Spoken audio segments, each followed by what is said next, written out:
Hola, soy Rafael Correa y esto es Crónicas de América. Una nueva historia ha comenzado.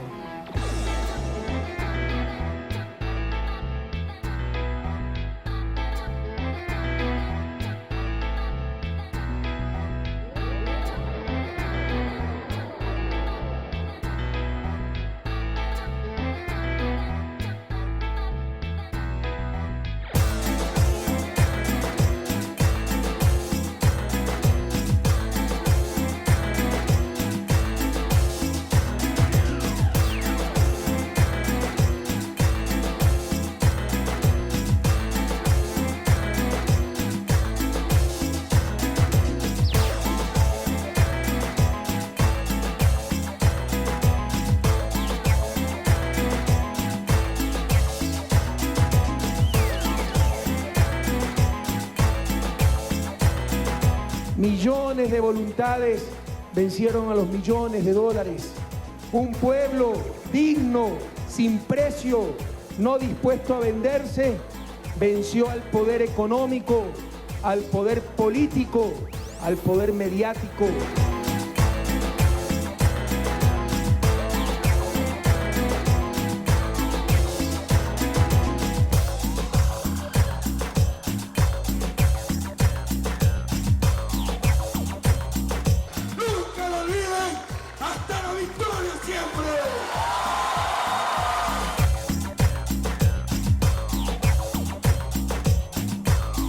Hola, estamos en la previa de la entrevista con el presidente Rafael Correa, que en instantes se llevará a cabo.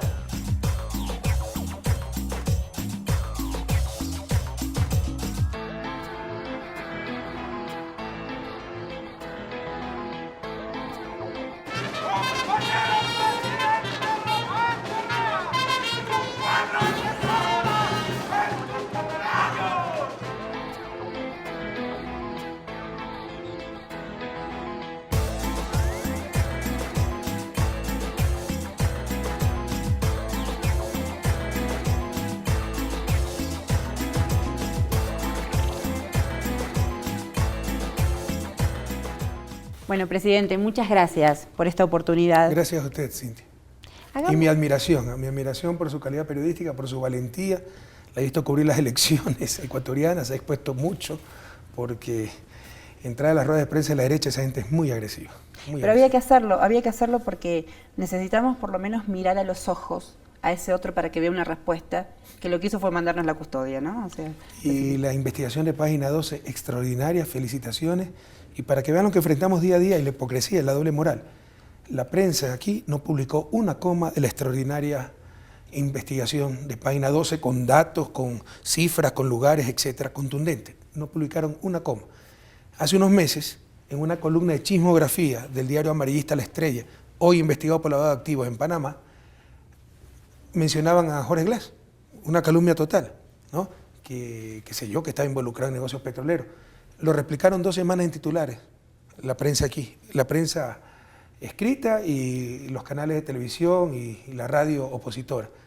Esta investigación de Página 12, hecha con nombres y apellidos de parte de una periodista profesional, un medio tan serio como Página 12, no publicaron una coma. Contra eso nos enfrentamos todos los días y es tal hipocresía que son ellos los que hablan de libertad de expresión. Entonces empecemos hablando de esa derecha que intentó avanzar en la región, que en mi país, vengo de Rafael, de Argentina, donde la derecha, por primera vez, esta derecha asume la legitimidad por el voto popular. ¿Qué es lo que pasó en Ecuador? ¿Por qué no pudo avanzar? ¿Por qué la derecha no cruzó la línea del Ecuador? Bueno, fácil. Hay legado, el país se ha transformado, hay convicción, creemos en lo que hacemos, porque somos gente buena, que actuamos en función de principios, y teníamos candidatos y propuestas. Y cuando se comparaba la propuesta de Lasso con la propuesta nuestra, o sea, era privatizar la salud, la educación, los parques nacionales, la seguridad ciudadana. O sea, era el neoliberalismo. Uno leía ese programa de gobierno y decía, no lo puedo creer, que en el siglo XXI se propongan estas cantinfladas, no lo puedo creer. O sea, el neoliberalismo más cavernario, que ya ni la escuela austriaca creo que lo predicaría. En todo caso, esos 3 factores, ¿no? Hay legado, el país se ha transformado, esta es la década ganada. Hay convicción, principios, ética, y teníamos candidatos y propuestas. Lenín es un gran candidato, Jorge también. Y hemos vencido en las condiciones más adversas, porque estos últimos años nos ha pasado de todo, ¿no? De todo, desplome del precio del petróleo, apreciación del dólar, porque no tenemos moneda nacional, terremotos, desastres naturales, litigios internacionales multimillonarios perdidos por el país. El 2016, por primera vez en estos 10 años, va a decrecer la economía por todos estos factores externos, 1.5. Entonces, un contexto económico muy desfavorable que lo supo aprovechar la derecha para echarnos la culpa. Tenemos la culpa hasta del terremoto, terremoto era el fracaso del modelo socialista. Claro. Son artistas para eso, con su prensa corrupta. En un contexto internacional adverso, había un cambio de ciclo en América Latina. La victoria de Ecuador, del pueblo ecuatoriano, nuestra victoria popular, rompe ese ciclo. Hemos ganado en condiciones muy adversas y contra todos juntos. Cristina Fernández de Kirchner ha mandado por las redes sociales, recién, hace unos minutos, no sé si lo vio, que el triunfo en Ecuador, planteando esto, ¿no?, frena esa idea de fin de ciclo que querían instalar. ¿Qué tipo de derecha estamos enfrentando en América Latina que aquí se frenó? O sea, sin lugar a dudas hubo un cambio de ciclo en América Latina, ¿no? Bueno, de un nuevo ciclo, porque la verdad es que siempre América Latina se debatía entre derecha y centro derecha.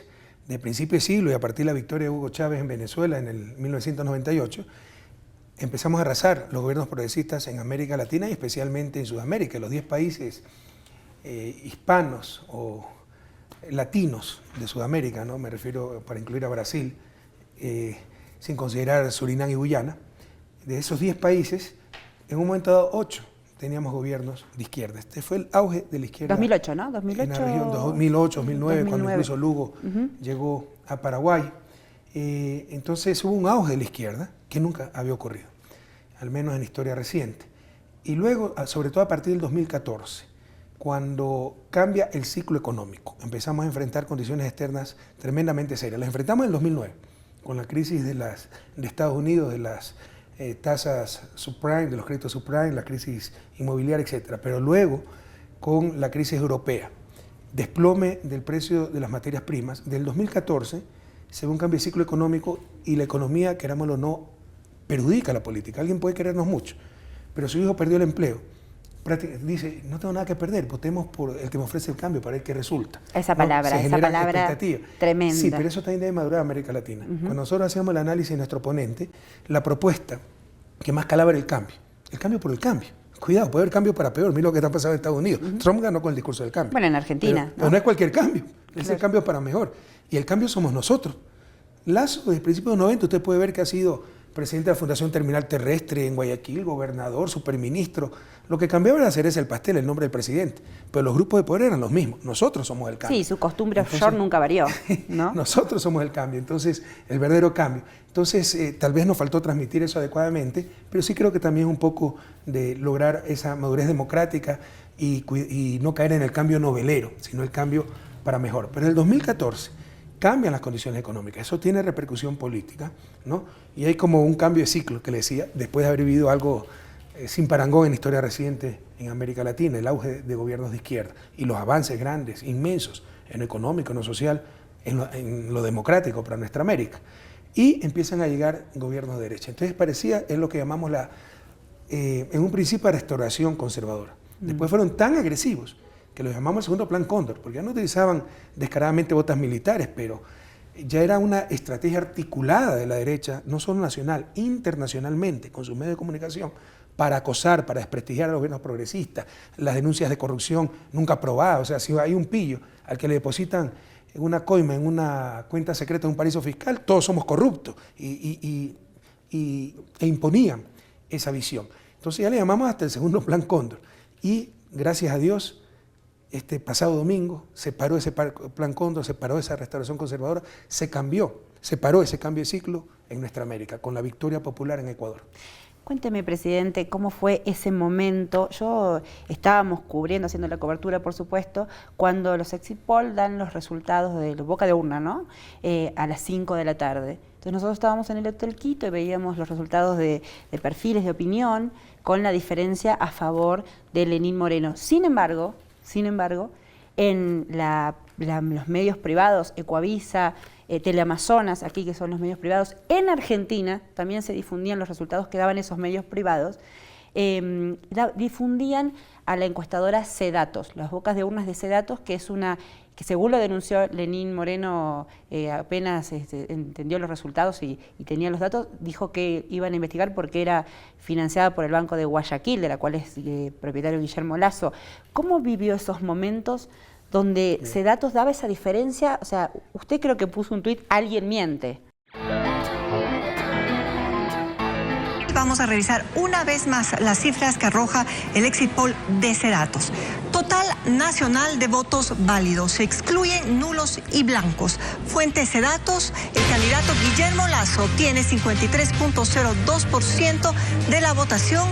El candidato Lenín Moreno, 46.98% de los votos. Aquí estamos con el doctor Ángel Polibio Córdoba, director ejecutivo y presidente de Sedatos. Una pregunta obvia para el público que nos está viendo, Polibio. Datos confiables, proceso técnicamente realizado. Sí, es un trabajo que se ha hecho con toda la minuciosidad posible. Nuestro trabajo es matemático, estadístico matemático de probabilidad. Nuestro margen de error es del 2.2%. Quiero denunciar la actitud, por menos decir, caretuca, cara dura, del encuestador, pagado por el Banco de Guayaquil, que a sabiendas de que iban a perder, expone a los ecuatorianos a un enfrentamiento.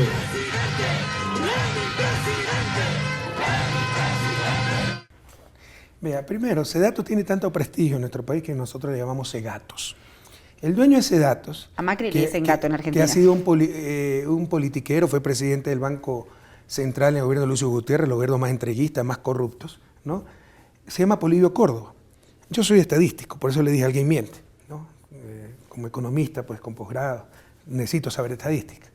Entonces, cuando alguien quiere manipular los datos, le decimos, estás poliviando los datos. Ese es el prestigio que tiene Sedatos. Se llamaba antes Sedatos Gallup, creo que le quitaron la franquicia por las prácticas tan faltas de escrúpulos que tiene Sedatos.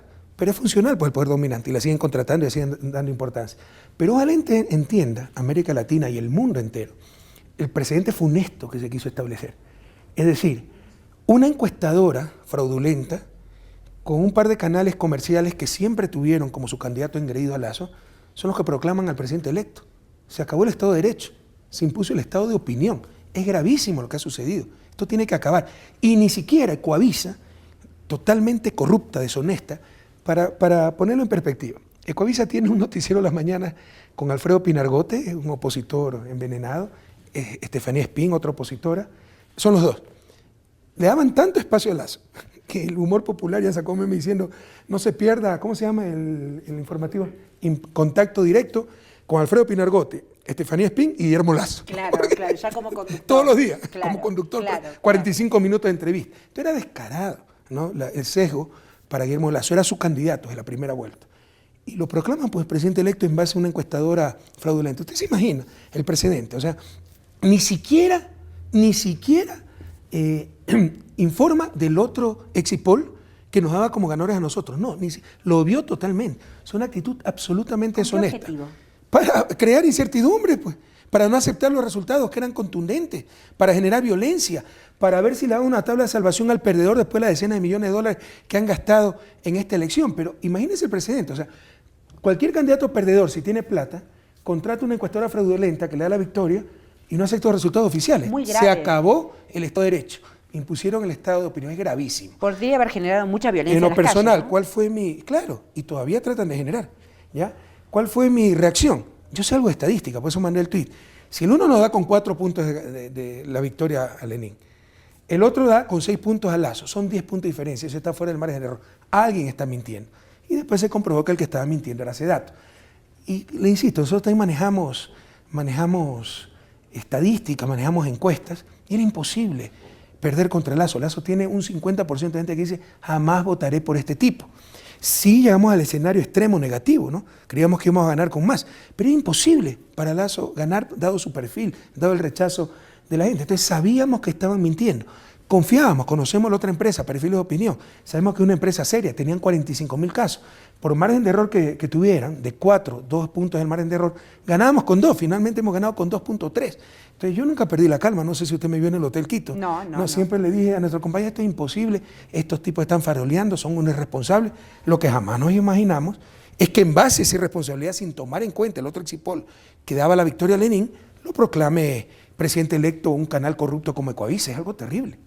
Lasso no reconoce aún los resultados. Ya está haciendo el ridículo, ¿no? Esto nos recuerda a Alvarito Noboa, que era el eterno candidato de la derecha, al que yo vencí en el 2006, multimillonario, que tampoco nunca reconoció su derrota. Usted puede ir al Museo de Carondelet. Antes, el Consejo Electoral se conformaba por representantes de los partidos. Yo le gané con 16 puntos de diferencia a Álvaro Noboa. Nunca reconoció la derrota y su representante no firmó. El acta no está firmada por el representante. Nunca Álvaro se Noboa. firmó. Y siguió presentándose y siguió perdiendo. Entonces ya a Lasso le llaman el nuevo Alvarito. Al menos Alvarito hacía el ridículo, pero no generaba violencia. Este hacía el ridículo generando violencia. Pero además, hasta tal vez sea un error estratégico, porque si la diferencia por la que ganó Lenín Moreno, Alianza País, es de 2 puntos más o menos, alrededor 2.32. Con lo cual eso habla también de una sociedad compleja, de una sociedad, de un mundo complejo tal vez, ¿no?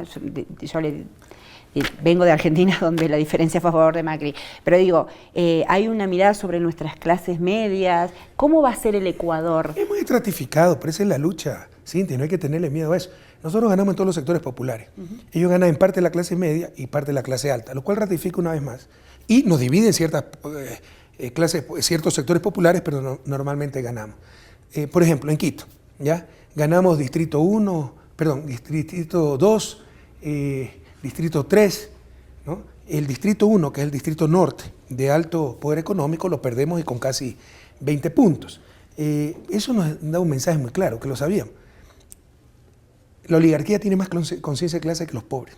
Y eso es parte de nuestro trabajo como político, concientizar a las grandes mayorías para que voten en función de sus intereses, no los cantos de sirena, no de los que siempre los han, como decimos en Ecuador, ninguneado, explotado, feriado bancario. Este tipo lucró con el feriado bancario, ¿no? Destruyó empleo, ahora ofrece empleo y engaña a algunos. A la oligarquía, en cambio, sabe claramente cuáles son sus intereses y están más unidos que nunca. ¿Qué va a hacer ahora? Yo, después del 24 de mayo, dedicarme a quehaceres domésticos. No le creo. No, pienso irme en julio. Mi esposa es de Bélgica. Sí, claro. Entonces pienso irme unos años a Bélgica porque ya mis suegros están mayores, mis 2 hijas están estudiando en Francia, entonces llevo 25 años con mi esposo viviendo aquí y creo que tiene derecho a pasar unos años en su país natal cerca de sus padres. Pero en serio que me voy a dedicar a quehaceres domésticos. Bueno, está bien, eso habla muy bien de la paridad de género. De hecho no lo he dado estos 10 años. ¿Va a visitar Argentina? Creo que me está ofreciendo un doctorado honoris causa en una universidad argentina, no quiero decir cuál. Sí, es la universidad donde yo doy clases. Y como académico eso me agrada mucho, ¿no? Me encanta volver a la academia. Sería interesante porque su sola presencia allá, que ha puesto freno, ¿no? Ecuador, los ecuatorianos y ecuatorianas a esta derecha que quiso avanzar y no avanzó, nos empodera. Es una gran noticia para la patria grande, toda la patria grande, no solo para Ecuador, mensaje. La victoria popular en Ecuador. Sí, hemos vencido a todo el viejo país juntos, no se imagina. Se juntó de la extrema derecha a la izquierda neoliberal, porque con el neoliberalismo, la extrema izquierda apoyando al neoliberalismo más puro, ¿no? Por acabar con la dictadura. Hay tanta dictadura que no se cansan de decirlo y no se cansan de perder elecciones, pero como las pierden, no es que no haya elecciones, las pierden, entonces hay dictadura. Y enfrentamos a todo el país, a todo el viejo país, la partidocracia, como lo llamamos, representantes de los partidos políticos históricos que fracasaron totalmente, los supuestos en su vanidad, representantes de la sociedad civil, contrarios al gobierno, de la extrema derecha hasta la extrema izquierda, sus medios de comunicación, sus cámaras de producción, sus millones de dólares. O sea, lo hemos vencido a todos juntos en un contexto económico bastante complicado, en un contexto internacional también complicado. Así que creemos que, insisto, es un quiebre del ciclo hacia la derecha de América Latina y una gran noticia para Patria Grande. Rafael, presidente. No, como que me encanta que me digan Rafael. No ok, vayamos al Aquí teníamos un lema, ¿no?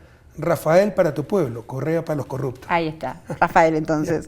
El 30 de septiembre de 2010, cuando intentan voltear su gobierno, ese intento de golpe de Estado hecho por la policía, por las agencias de seguridad aquí en Ecuador, donde usted habla con la radio pública y se despide de su familia porque podían matarlo. ¿Usted tuvo esa conciencia ¿Eso fue una bisagra y cómo se ve hoy? A ver, primero, claramente fue un intento de desestabilización, pero de nueva generación. Ya no son los golpes de Estado que unos militares retiran al presidente de su oficina y toman su lugar, como sucedió en Honduras. Aquí sería imposible, en Sudamérica sería imposible, yo creo que en toda América Latina. ¿Cuál es la estrategia de la prensa de derecha, corrupta, ¿no? Politiquera, de estos grupos que no creen en la democracia? Creen en la democracia mientras ellos ganen, mientras no cambie nada. Cuando viene un proceso con una legitimidad democrática gigantesca y que está realmente cambiando las cosas, hay que se vaya al diablo la democracia. Si nos pudieran pegar un tiro, nos lo pegarían mañana. Entonces, ¿cuál es la nueva estrategia? Generar descontento, distorsionar. Lograron subvertir una fuerza armada, la Policía Nacional, en base a mentira, reconocida mentira. Fue por la aprobación de una ley de servicio público que era reconocida como una de las mejores de América Latina, apoyada por la misma policía porque le traía muchos beneficios, pero manipularon todo. Entonces, cuando ven que se subvierte el orden por parte de una fuerza pública, en lugar de llamar a la paz, no. Se toman los medios públicos, se toman el aeropuerto, se toman carreteros, tratan de sacar a la gente a las calles, tratan de sublevar también las Fuerzas Armadas, es decir, crear el caos para desestabilizar al gobierno.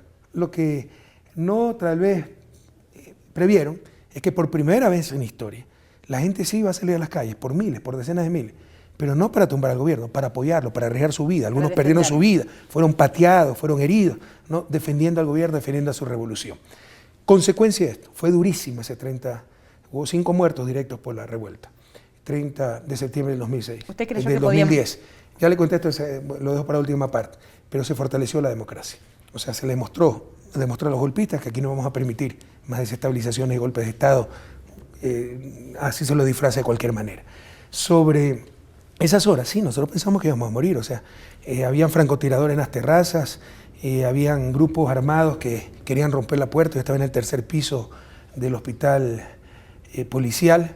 Cuando salimos nos rellenaron de bala el carro en que creía que iba, que era el carro en que tenía que salir, pero precisamente se hizo una jugada táctica para salir por la parte de atrás en el carro de la presidenta de la Asamblea, pero el carro presidencial lo acribillaron, lo llenaron de balas. Cuando salimos también nos dieron balas, que daba gusto. Y unas 2 veces estuvieron a punto de romper la puerta, por eso los grupos armados, ¿ya? Yo tenía seguridad, o sea, sí tenía 3 o 4 personas que estaban dispuestas a morir con nosotros, habían logrado entrar conmigo, pero eran 4 contra 40. Entonces ellos sabían que iban a tener bajas también, por eso tal vez no se atrevieron del todo a romper la puerta y entrar, porque esa gente estaba dispuesta a morir conmigo. Yo no sé disparar, ¿no? Entonces lo que dije a mis amigos que estaban ahí, Francisco Latorre, hubo gente muy leal, mi enfermera estaba operada de la rodilla, no podía ni caminar, ¿no? La que me estaba cuidando estuvo conmigo cuando pudo irse, mi fisioterapista. Lo que le dije, miren, si le dije a mi amigo Francisco Latorre, ¿no? Si ingresan, me pegas un tiro en la frente antes de dejarme humillar por esta gente, ¿no?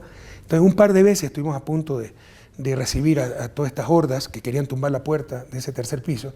Entonces la primera vez me quisieron meter en un baño y le dije, ¿qué? Dame una pistola, aquí yo me defiendo, así, y no sabía ni disparar.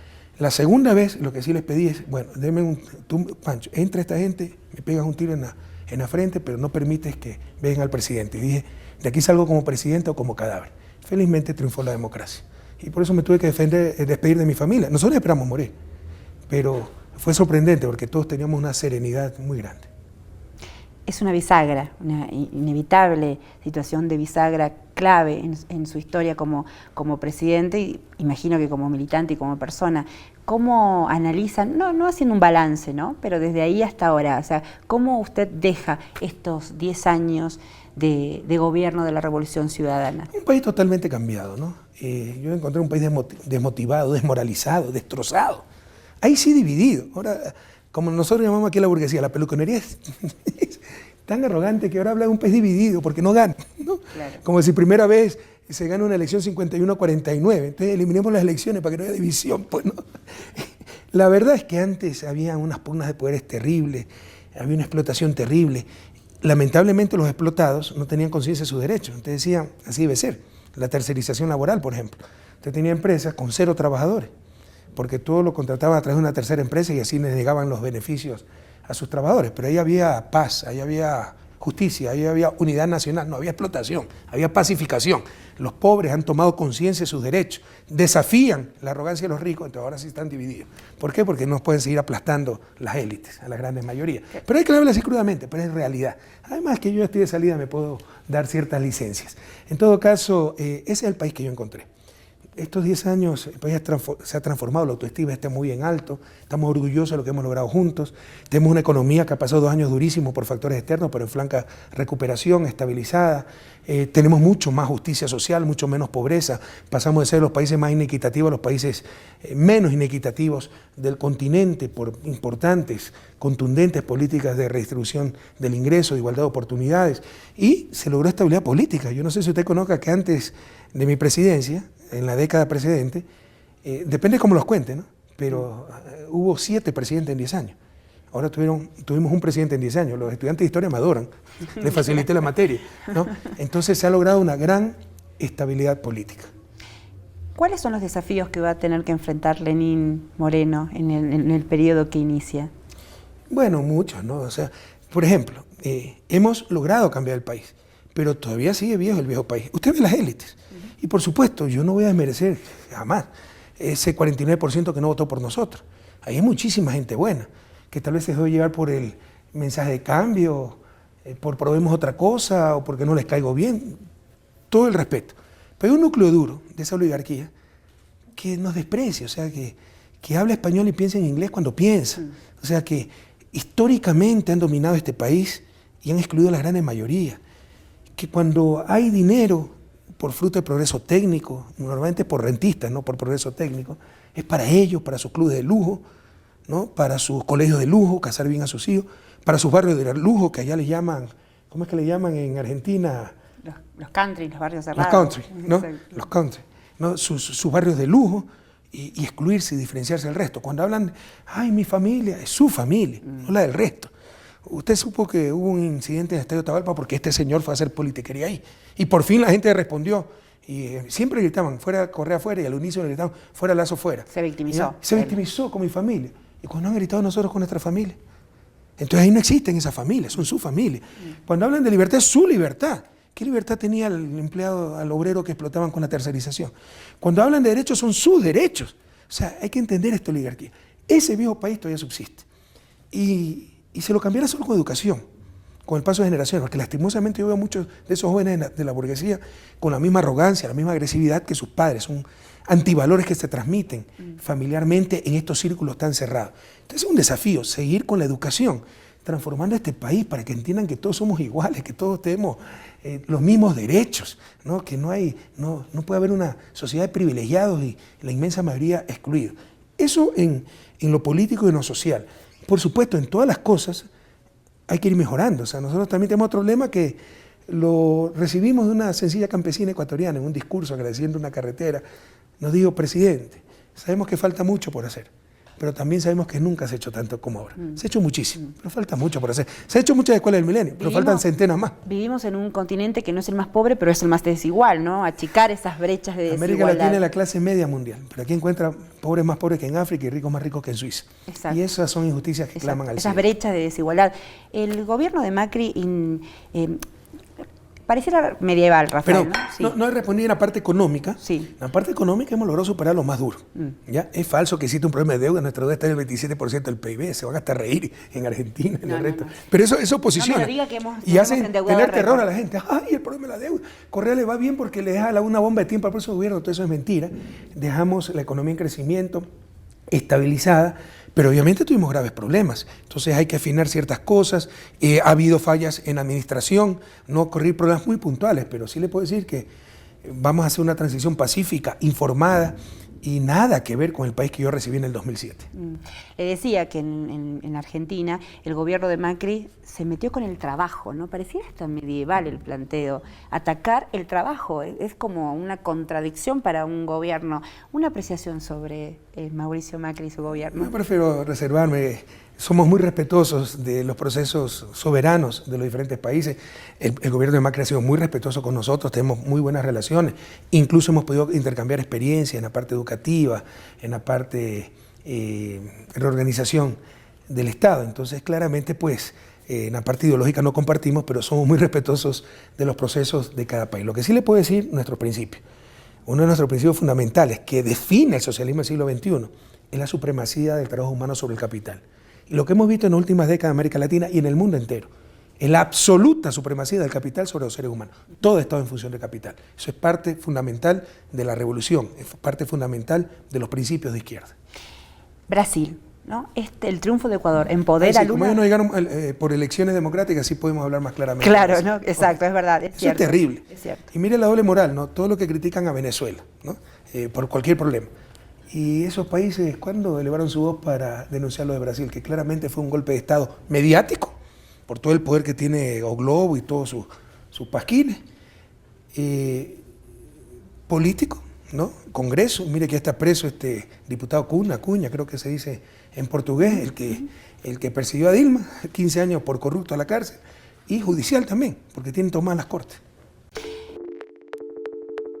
El mundo está lleno de contradicciones. Por ejemplo, a usted le atacan desde la Comisión Internacional de Derechos Humanos hasta la Comisión de Protección de Periodistas, le atacan de coartar hasta cierto modo la libertad de expresión en el país. ¿Me puede decir qué Comisión Internacional de Derechos Humanos nos está atacando? La Comisión Interamericana de Derechos Humanos. ¿Me puede decir cuándo nos ha atacado? Que no me he enterado. He leído, no sé, le tienen que, presidente, dar estos No lea la informes. prensa ecuatoriana, que cualquier cosa saca.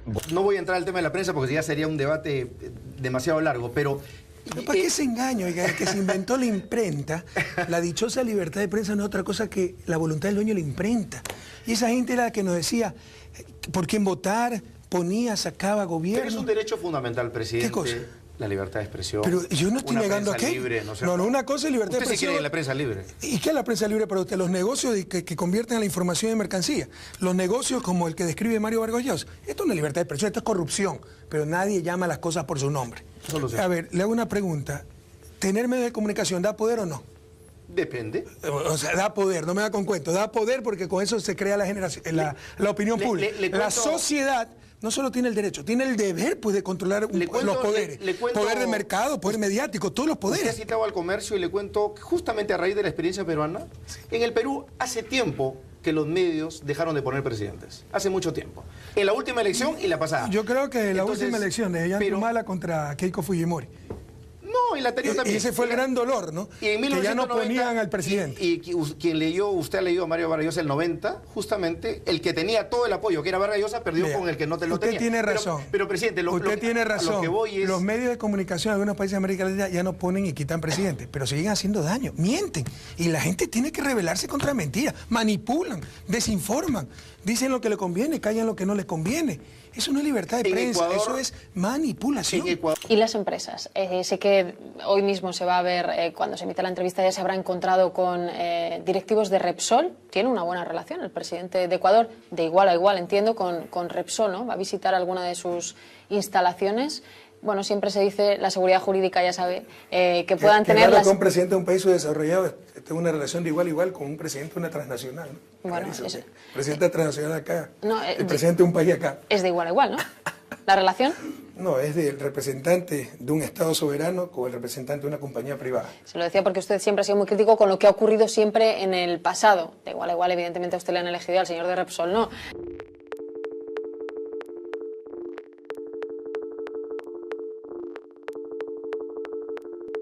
Paraísos fiscales. Ecuador me parece que dio un ejemplo ante el mundo, ¿no? Cuando no solo con el referéndum que votó, sino el planteo con el G77 hablando de una justicia fiscal, que el capital es bastante reacio a pensar en la justicia fiscal. Ese referéndum que usted impulsó de que ningún servidor público pueda tener empresas en paraísos fiscales, digamos, ¿de qué habla? ¿De la corruptela estructural del neoliberalismo? ¿De qué habla? ¿Para quién puede decentemente defender los paraísos fiscales? ¿Quién puede defender que alguien va a un paraíso fiscal para transparentar cuentas? Todo el mundo sabe que van a ocultar riqueza, a evadir impuestos. Entonces, ¿cómo se puede mantener eso? Porque priman los intereses a los principios. Además, claro, hay paraísos fiscales en el tercer mundo, eso sí hay que atacarlo. Pero vaya, vea, pues cuántos miembros del Commonwealth, ¿no? Que tienen de jefe de Estado la reina de Inglaterra son paraísos fiscales. Vaya, vea cuántos estados en Estados Unidos, ¿no? Está la misma Florida, está Delaware, está Nevada. Entonces, esa es la doble moral que caracteriza lamentablemente al mundo, ¿no? El orden mundial no solo es injusto, es inmoral. Y la justicia es solo la conveniencia del más fuerte. O sea, ¿quién desde un punto de vista de justicia, de ética, puede defender los paraísos fiscales? Pero como de eso viven ciertos estados, ciertos países, entonces se mantiene. Pero si queremos una lucha honesta contra la corrupción, bueno, empecemos prohibiendo los paraísos fiscales. Eso es lo que sucedió en Ecuador, al menos para el sector público. Que un funcionario público, por elemental coherencia, sin déficit, más aún, si aspira a ser presidente de la República, dignatario de elección popular, empiece dando ejemplos, pues, y no tenga sus capitales, sus inversiones en estos paraísos fiscales que oscurecen todo, no es que transparentan las cosas. Hablando de paraísos fiscales, vuelvo inevitablemente a Lasso y a su negativa de reconocer los resultados, pero el argumento de Lasso que plantea a través de Sedatos y demás, él habla de que, e invalida diciendo que hay fraude porque los resultados se conocieron demasiado rápido. Pero mire lo elemental de los argumentos, ¿no? El 19 de febrero dijeron que había fraude porque se demoraron los resultados. En verdad se demoraron el 15% de las actas, porque son las actas rezagadas, con inconsistencia. Aparte había... Demoraron, ¿qué se lo voy a decir? Demoraron 3, 4 días y dijeron que se estaba fraguando un fraude. Porque el 85% de las actas se contaron en 4 o 6 horas y el 15% restante están demorando varios días. Y ya es ser inmoral, porque ellos conocen la ley y sabían que sus representantes estaban en las audiencias para clarificar las actas impugnadas o con inconsistencia. La ley dice que eso se debe tratar de una audiencia con presencia de los representantes de los partidos políticos. Y si una acta le faltaba una firma a validarla, o si tenía 300 votantes y sumaban 320 los votos, anularla o ver si había un error, en presencia de los representantes. Ellos lo sabían, eso demora, ¿no? De hecho, la ley da 20 días para proclamar los resultados. Se proclamaron en 4 o 5 días. Pero como habían perdido, estaban desesperados porque creían que iban a perder una sola vuelta, armaron todo este show del fraude. ¿Sabe cuántas denuncias han presentado formales sobre fraude? 0, ninguna. Así es el nivel de irresponsabilidad de esta gente. Algo similar están haciendo el día de hoy. Y ahora el argumento es el contrario. Que el CNE dijo que a las 8 iba a proclamar, dar resultados y empezó a las 7. ¿Y por qué ahora tan rápido? Por la sencilla razón de que el 19 de febrero, primera vuelta, había 7 u 8 candidatos a la presidencia. Creo que eran 8, hasta me olvidé, imagínense lo relevante que eran los candidatos. Que me parece que eran 8 candidatos a la presidencia de la República. Es un poquito más difícil contar las papeletas, hay que comunicarle a señor Lasso que está acostumbrado a contar billetes, ¿no? Entonces, también los billetes son de 1, de 5, de 10, le cuento un poquito más de trabajo. Entonces, va a ser un poquito más difícil cuando tiene 7 u 8 candidatos que cuando tiene 2 binomios. Segundo, habían 4 papeletas para binomio presidencial, para consulta popular sobre paraísos fiscales, para asambleístas ecuatorianos y para parlamentarios andinos. 4 papeletas. Y compara, ¿no? Y dice, el argumento es, dijeron que a las 8 iban a dar resultados y empezaron a dar a las 7. Fraude, diciendo exactamente lo contrario de la primera vuelta cuando dijeron que se demoraban demasiado. Yo no sé si reír o llorar con tanta tontería. Hábleme de usted un poquito, de su infatigable energía, de las sabatinas. Es un mito urbano. No, es incansable, yo me canso bastante, pero como dice Mafalda, el genial Quino, cuando vi una estatua a un luchador incansable, ¿qué chiste es ese? Pues el chiste es cansarse y seguir luchando. Entonces somos luchadores bastante cansables, pero hay que seguir luchando. Pero usted hace las sabatinas o las reuniones ministeriales, va a las ciudades, se queda cantando. ¿Canta bien? Bueno, para mí canta bien. Yo canto horrible. Hay que conocer las limitaciones, pero me encanta cantar. Lenín canta muy bien. Canta para estresarme, para desestresarme. El problema es que estreso al que me escucha. Y ya el condenado Lenín Moreno dijo que el primer decreto va a ser prohibirle a Rafael Correa cantar. Fue muy lindo escucharlos cantar a los dos. Es muy chistoso, Lenín. Muy lindo momento, muy lindo momento. 8 candidatos hubo en la primera vuelta. 8 candidatos, ok. Eran los 7 contra nosotros. Claro, es cierto. Toda la derecha. Lenín y los 7 enanitos. Y luego se configuró toda la derecha con Lasso, ¿no? Pero quería ir a eso, ¿no? A las sabatinas, esa comunicación directa con la gente, el enlace ciudadano, sus recorridas en bicicletas por las ciudades. ¿Qué va a pasar con todo eso? ¿Cómo va a ser? Bueno, ¿Dónde va a poner toda esa energía? ¿Yo? Sí. Siempre he sido medio hiperactivo, ¿no? Siempre he tenido 3, 4 actividades al mismo tiempo. Por ejemplo, le cuento en mi vida de estudiante, cuando era estudiante universitario. Además de estudiar, era dirigente estudiantil, presidente de la asociación, federación, era asistente de cátedra, trabajaba y era dirigente scout. Entonces, sí, siempre he sido medio hiperactivo, lo cual no necesariamente es una virtud, dicho sea de paso. Ahora quisiera dedicar toda mi energía sobre todo a leer. Tengo la pila de libros ahí acumulados durante todos estos años. Recibo por día más libros de los que puedo leer por año. Me gusta escribir, voy a escribir y tal vez dedicarme un poco a la academia. Además de quehaceres domésticos. ¿Quehaceres domésticos como cuál? A ver, si me dice quehaceres domésticos, ¿qué significa? Bueno, yo voy a ir a Bélgica, ¿usted cree? Cocinar, lavar, hacer la cama, limpiar. En Argentina hay una... Por si acaso, acá tampoco tenemos empleada doméstica. Tenemos una señora que nos ayuda 2 mañanas por semana. ¿Ya? Entonces estamos acostumbrados a hacer las cosas nosotros. Es una cosa que habría cambiado en América Latina, ¿no? Yo he escuchado, nuestra burguesía es tan ignorante que una vez yo escuché, no le estoy inventando, le doy mi palabra que fue cierta, a alguien argumentar que la gran diferencia en el nivel de vida de América Latina con el resto del mundo es que aquí tienen las empleadas domésticas. A nadie se le ocurrió pensar en el nivel de vida de la empleada doméstica. América Latina cambiará muchísimo pero acá en Ecuador, cuando los hijos de la burguesía aprendan a hacerse sus propias cosas, de tender la cama. Y acá en Ecuador, como en Argentina, hubo nuevos derechos laborales, ¿no? Para las pero es que usted sabe el país que yo de casas encontré. Particulares. Era institucionalizar la explotación laboral y creer personas creer que eran infrahumanas, Claro, las empleadas domésticas, de que no eran seres humanos. Porque por ley se les pagaba la mitad del salario básico, por ley. O sea, cuando yo llegué el salario básico era $160, pero por ley a la empleada doméstica se le pagaba $80. No estaban afiliadas al seguro, no tenían los sobresueldos que tiene el resto de la clase trabajadora y por ley tenían una tarde libre cada 15 días. O sea, la explotación institucionalizada. Increíble. Y nadie perdía el sueño por una injusticia tan clamorosa. En Argentina hay una dirigente social presa, Milagros Sala, que en Naciones Unidas, y hasta el Departamento de los Estados Unidos está pidiendo por su libertad, lo ilegítimo de su detención. Unas palabras. Todo nuestro cariño, ¿no? Ya lo hemos expresado anteriormente, todo nuestro cariño a Milagros. Le insisto, somos muy respetuosos de la institucionalidad y soberanía de cada país, pero nuestra solidaridad con Milagros. En todo caso, sí le hago una reflexión. Si nosotros hemos hecho la 10ª parte, imagínense el caso de Milagros en Venezuela. ¿Qué hubiese pasado ya? Estaría ya en la Corte Penal de La Haya. Si pasaba en Ecuador... Y los medios. Los medios, titulares, atentados. Aquí quiso venir esta coloradita venezolana, siempre me olvido el nombre, Linda, ¿cómo es que se llama? Es bastante linda, pero no se llama Linda, ¿cómo es que se llama? ¿Ah? Lilian Tintori, ¿ya? A meterse, pero directamente, o sea, no es que dijo, voy a dar conferencias sobre derechos humanos, no, voy a impulsar el cambio. Tenía una agenda de 2 días de campaña con Guillermo Lasso. Eso es recontra prohibido, expresamente prohibido por la ley. Un extranjero temporal, residente temporal en Ecuador, no puede involucrarse en política, lo dice textualmente.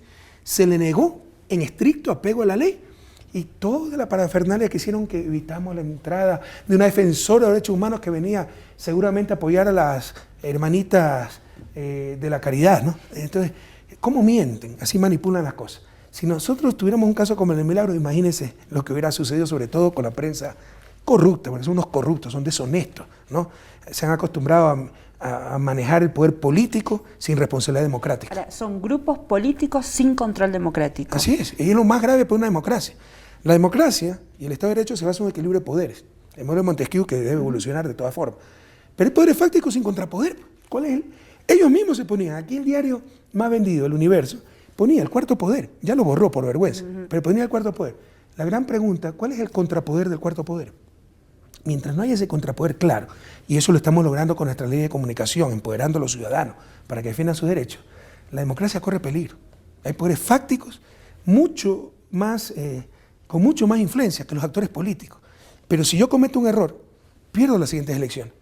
Si la prensa nombra a un presidente electo ficticio, ¿qué responsabilidad asume? ¿Cómo lo va a recordar la historia ecuatoriana o la historia de Latinoamérica? Mire, yo tengo un principio de muy chiquito. Buscar ser útil, no buscar ser importante. Ojalá ni me recuerden. Ojalá que cuando me muera, lo he dicho varias veces, ni siquiera hagan un monumento, sino que me quemen y con mi ceniza siembre un arbolito para ver si al final sirvo para algo. Pero si quisiera que me recuerden como algo, es como una buena persona. ¿Va a volver a la política? Yo no. No, dígame que sí. ¿Ah? No, dígame que sí. No, en verdad que no lo pienso así. Por lo menos en lo inmediato. Pero en política no hay nada definitivo. École, ¿no? École. O sea, si es que veo que está en riesgo la patria, es mi deber involucrarme nuevamente, ¿no? Pero yo creo en el relevo, hemos preparado cuadros, mire, los candidatos, los cuadros que tenemos como Lenín, como Jorge, y hay muchos jóvenes que piden pistas, jóvenes brillantes. Gracias, presidente. Gracias a usted, Cinti. Nuevamente mis felicitaciones a Página 2.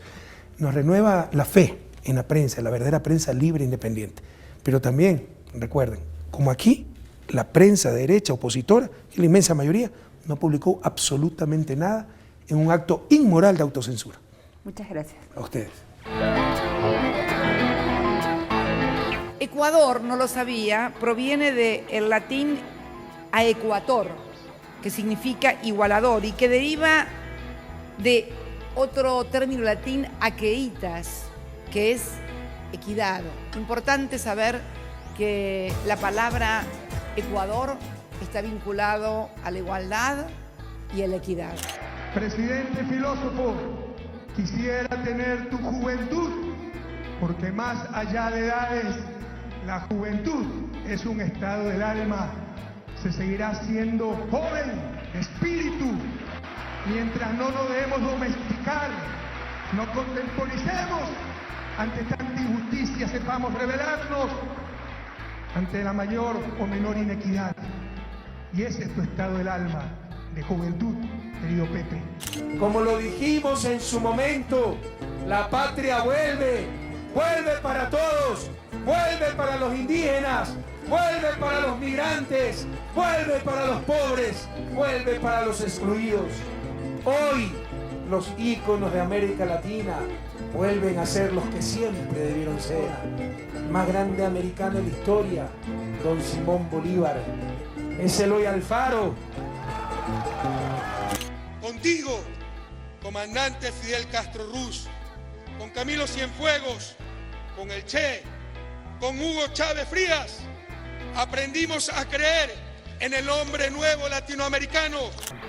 Hola, soy Rafael Correa y esto es Crónicas de América. Una nueva historia ha comenzado.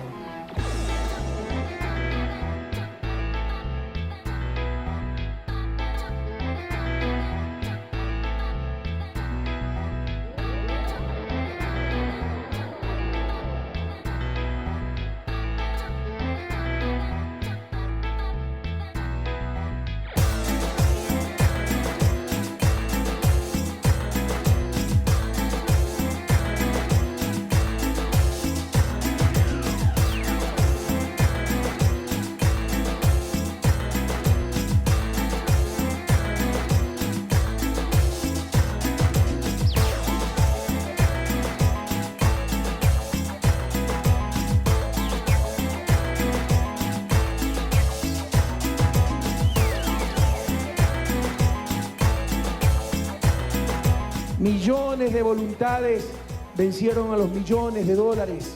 Un pueblo digno, sin precio, no dispuesto a venderse, venció al poder económico, al poder político, al poder mediático.